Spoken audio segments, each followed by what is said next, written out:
అదివో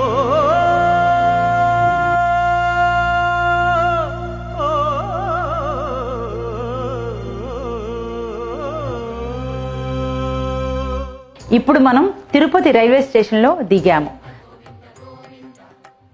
తిరుపతి ఊరు తర్వాత చూద్దాము. ముందుగా తిరుమల వెంకటేశ్వర స్వామిని దర్శనం చేసుకుందాము. ఇప్పుడు మనం గరుడ సర్కిల్ దగ్గరికి వచ్చాము. ఇప్పుడే మనం స్టేషన్లో దిగాము కదా, ఇక్కడేవో దోశలు ఇడ్లీలు ఉన్నట్టున్నాయి, తిని బయలుదేరదాం. ఇక్కడ కొబ్బరి బొండాలు కూడా ఉన్నాయి, ముంతకింద పప్పు కూడా ఉంది. ఇక్కడ పక్కనే అలిపిరి ఉన్నది. ఇక్కడి నుంచి మనం నడక ప్రారంభిద్దాం. అలిపిరి మొదట్లోనే పాదాల మంటపం ఉన్నది. శ్రీవారి పాదాల ముందు దర్శనం చేసుకుందాం. అక్కడి నుంచి నడక ప్రారంభిస్తున్నాం. ఇదిగోనండి, అదిగో రాజగోపురం. 2500 మెట్ల దగ్గర రాజగోపురం చేరుతున్నాం. అక్కడ దివ్య దర్శనానికి బ్యాండ్లు వేస్తున్నట్టున్నారు. మనందరం కూడా వేయించుకుందామా? ఇక్కడి నుంచి గోవిందనామాల షెల్టర్లో గోవిందనామాలు చెప్దామా? గోవింద హరి గోవింద గోకుల నందన గోవింద గోవింద హరి గోవింద గోకుల నందన గోవింద. చక్కగా నడుచుకుంటూ ఆయాసం తెలియకుండా గోవిందనామాలు చెప్పుకుంటూ మనం నడక ప్రారంభిస్తున్నాం. ఇదిగోనండి ప్రసన్నాంజనేయ స్వామి కనిపిస్తున్నాడు కదా, ఎంత చక్కగా ఉందో విగ్రహం. ప్రసన్నాంజనేయ స్వామి దర్శనం చేసుకుందామా?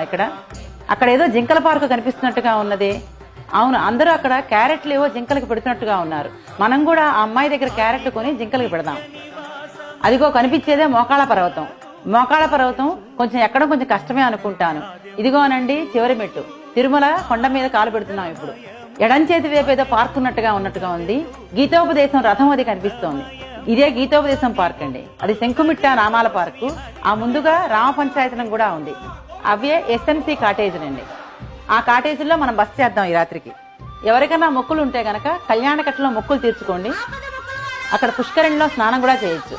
ఆ పుష్కరిణిలో వసంత మంటపం అండి, అక్కడ ఉత్సవాలు అవి జరుగుతూ ఉంటాయి. ఆ తర్వాత వరాహస్వామి దర్శనం చేసుకోవాలండి. ఎందుకంటే ఈ కొండంతా ఒకప్పుడు వరాహస్వామిదేనండి.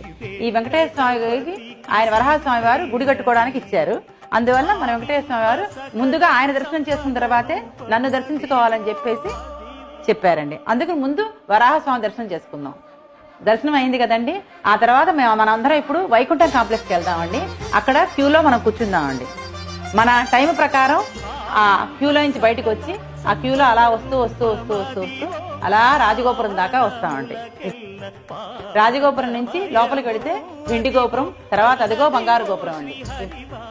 ఏడుకొండలవాడ వెంకటరమణ గోవింద గోవింద. దర్శనం బాగా జరిగింది కదండి. బయటికి వచ్చి తీర్థప్రసాదాలు తీసుకుని బయటికి వద్దామండి. వచ్చిన తర్వాత ఇక్కడంతా కూడా గాజులు అవి అమ్ముతున్నారు, పూసలు గాజులు కావాలంటే కొనుక్కుందాం. ఆ తర్వాత ఇక్కడ ఉత్సవం జరుగుతోందండి. ఉత్సవం అంతా తిలకించాం. చాలా ఎంత అందంగా ఉన్నాడో భగవంతుడు. నాదనీరాజుల కచేరీ డాక్టర్ శేషలత విశ్వనాథ్ గారి కచేరీ అండి. అందరం విందామా కాసేపు? ఇప్పుడు అంతా తిరుమల అంతా మనం చూసేసినట్టేనండి. మరి నడకదారి నడిచాం కదా, ఇప్పుడు రోడ్డు దోవలో కిందకి వెళ్దామండి. సరే, ఇదిగోండి మళ్ళీ గరుడ సర్కిల్ దగ్గర మళ్ళీ వచ్చామండి. మరి అయ్యవారి దర్శనం అయింది, అమ్మవారిని దర్శించుకోవాలి కదండి. అందుకే ఇదిగోండి అలమేలు మంగాపురానికి దారండి. అలమేలు మంగాపురంలో అమ్మవారిని చూద్దామండి. అక్కడ పసుపు కుంకాలు అమ్మేవాళ్ళు అరటిపళ్ళు అమ్ముతున్నారండి. అమ్మవారికి మీరు ఇవ్వచ్చు. అమ్మవారి దర్శనం అయిన తర్వాత బయట ఇక్కడ సాధారణంగా గాజులు అవి కొనుక్కుంటామండి. అందుకని గాజులు కొనుక్కుందామండి. అక్కడ అది పుష్కరిణి, ఆ పక్కన గోశాల, పద్మావతి అమ్మవారి గోశాల. సరే, గోవిందరాజ స్వామి ఆలయం కూడా చూడాలి కదండి. ఇదిగోండి గోవిందరాజ స్వామి ఆలయం. గోవిందరాజ స్వామి ఆలయం ముందు అక్కడ ఆ ప్రాంతంలో గురుకులం కూడా ఉందండి. అవన్నీ కూడా అక్కడ మల్లెపొందిరి గురుకులం అండి. అది పర్ణశాలలో గురుకులం. ఇది అయిన తర్వాత ఇప్పుడు తిరుపతి చూద్దామండి. ఇది ఊరు తిరుపతికి స్టార్టింగ్ లోనండి. పొలాలు పంటలు పొలాలు చూపించాం ఇక్కడ. అంటే ఈ దేశానికి అవే కదా వెన్నుముక. మొదటి పంట అయిపోయి వీళ్ళు తూర్పార పడుతున్నారు, బస్తాలు కుట్టుతున్నారు, బస్తాలు మిల్లుకి పంపిస్తున్నారండి. రెండవ పంటకి ఇప్పుడు నాట్లు దొరుకుతున్నాయి.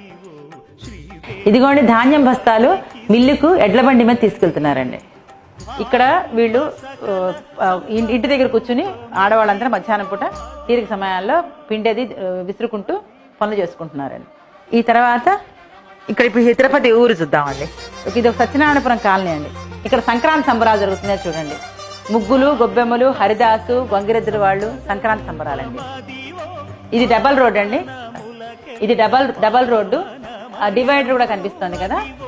తిరుపతిలో ఇప్పుడు చాలా ప్రసిద్ధి పొందిన షాపింగ్ మాల్ అండి శుభమస్తు షాపింగ్ మాల్ అండి. అది సుందరి జ్యువెలరీస్ అండి. మీరు కావాలంటే ఏమైనా కొనుక్కోవచ్చండి. ఆ తర్వాత ఇది ఒక స్వీట్ షాప్ అండి. ఇక్కడ స్వీట్లు కొనుక్కుందామా. ఇది రాజేశ్వరి ఎంక్లేవ్ అపార్ట్మెంట్స్ అండి. ఇక్కడ ఈ తర్వాత కొంచెం మార్కెట్ స్క్వేర్ లా ఉంది. ఇదిగో మొత్తం తిరుమల తిరుపతి దర్శనం అయింది కదండి. మనం ఇంకా మళ్ళీ రైల్వే స్టేషన్కి వచ్చి ట్రైన్ ఎక్కి మన ఊరు వచ్చేద్దాం. రెండవ థీమ్ అండి సీతా స్వయంవరంలో అదిగో రాముడు విల్లు ఎక్కువ పెడుతున్నాడండి. సీతా అమ్మవారు వరమాల పట్టుకుని సిద్ధంగా ఉన్నది. లక్ష్మణుడు విశ్వామిత్రుడు జనకుడు చూస్తున్నారండి, తిలకిస్తున్నారు. అక్కడ పరిచారిక మహారాణి ఆ మొత్తం అది రాజదర్బారు. నమస్కారం, నా పేరు సౌభాగ్యలక్ష్మి తంగిరాల. వీరు మా వారు రాజశేఖర్ గారు. నమస్కారం. నాకు చిన్నప్పటి నుంచి బొమ్మలకులు చేయడం అంటే చాలా ఇష్టంగా ఉండేది. చిన్నప్పుడంతా అమ్మా నాన్నల ప్రోత్సాహంతోనూ పెళ్ళైన తర్వాత సింగపూర్ వచ్చిన తర్వాత మా వారి ప్రోత్సాహం మరియు సహకారంతో ఈ బొమ్మల కొలువు పెడుతున్నాము. ఈ సంవత్సరం మేము ఎన్నుకున్న థీము తిరుపతి తిరుమల వెంకటేశ్వర స్వామి మరియు సీతా స్వయంవరం.